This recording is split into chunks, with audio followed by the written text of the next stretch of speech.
Friends, welcome to delta news.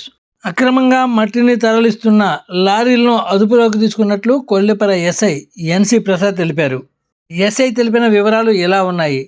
ఉద్దండరాయి Palem నుండి మట్టిని load చేసుకుని అక్రమంగా వల్లభాపురానికి తరలించి అమ్ముతున్న నేపథ్యంలో పోలీసులకు అందిన సమాచారం మేరకు దాడులు నిర్వహించి 6 టిప్పర్లపై కేసు నమోదు చేసినట్లు ఎస్ఐ తెలిపారు. వీటిలో 4 లారీలు మట్టిని అన్లోడ్ చేస్తుండగా మరో 2 టిప్పర్లు లోడుతో ఉండగా అదుపులోకి తీసుకున్నామన్నారు ఎస్ఐ. ఈ దాడుల్లో తమతో పాటు ఏఎస్ఐలు పోతురాజు, ప్రసాదులు ఉన్నట్లు చెప్పారు.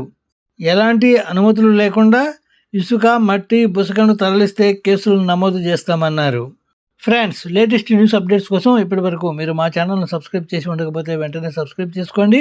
అలాగే వీడియో నచ్చితే లైక్ చేసి షేర్ చేయండి.